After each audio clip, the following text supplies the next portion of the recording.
हा अस्तित्वात असलेला सर्वात पवित्र आवाज आहे. तो निर्मितीचा आवाज आहे. सुरुवातीला फक्त शांतता होती, एक विशाल शून्यता होती.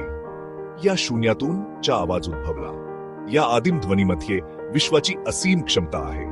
भारताची प्राचीन शास्त्रे, वेद हेचे वर्णन सर्व निर्मितीचे स्रोत म्हणून करतात. ज्याप्रमाणे एका बियाण्यामध्ये एका शक्तिशाली झाडाचा आराखडा असतो, त्याच्याप्रमाणे मत्के अस्तित्वात असलेल्या आणि कधीही असणाऱ्या प्रत्येक गोष्टीचा सार आहे.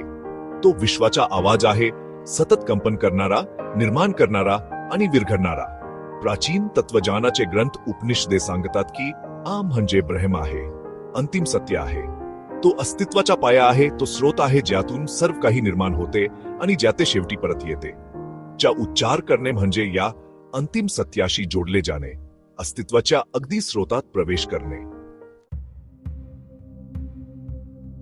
हा फक्त एकच आवाज नाही, तो निर्मितीची संपूर्ण सिम्फनी आहे. तो 3 अक्षरांनी बनलेला आहे, अ, उ आणि म. प्रत्येक अक्षर विश्वाच्या एका वेगळ्या पैलूचे आणि चेतनेच्या एका वेगळ्या स्थितीचे प्रतिनिधित्व करते.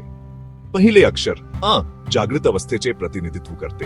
तो विस्ताराचा आवाज आहे, निर्मितीची बाह्य हालचाल आहे. जेव्हा आपण अचा जप करतो तेव्हा आपण विश्वाच्या सर्जनशील शक्तींशी स्वतःला जुळवून घेत असतो. दुसरे अक्षर उ स्वप्नावस्थेचे प्रतिनिधित्व करते.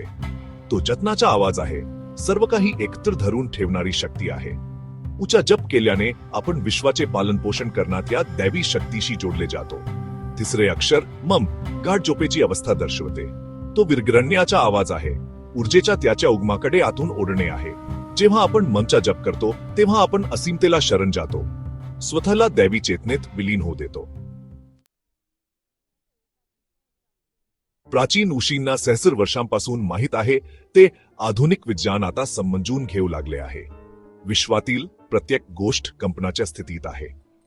सर्वात लहान सूक्ष्म अणुपासून ते सर्वात मोठ्या आकाशगंगेपर्यंत प्रत्येक गोष्ट विशिष्ट वारंवारतेवर कंपन करणारी ऊर्जा आहे. जेव्हा आपण चा जप करतो तेव्हा आपण आपल्या शरीरात एक गुंजणारी वारंवारता निर्माण करतो. ही वारंवारता आपल्याला विश्वाच्या वैश्विक कंपनाशी जोडते. ज्याप्रमाणे समान वारंवारतेवर कंपन करणारे 2 ट्यूनिंग काटे एकमेकांशी गुंजतील, त्याच्याप्रमाणे अचा जप केल्याने आपल्याला विश्वाच्या सर्जनशील ऊर्जेचे गुंजण्यास अनुमती मिळते. या अनुनादाचा आपल्या संपूर्ण अस्तित्वावर खोलवर उपचारात्मक परिणाम होतो.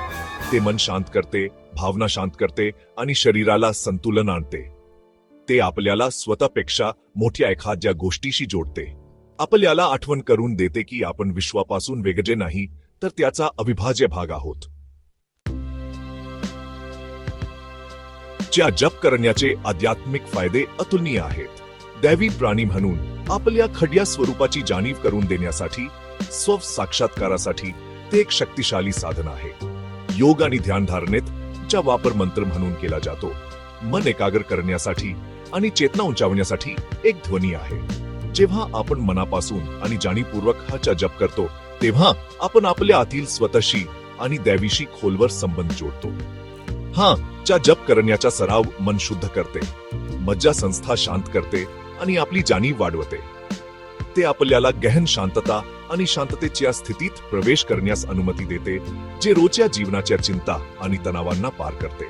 नियमित सरावाने आपल्याला एकतेची भावना अनुभवायला सुरुवात होते.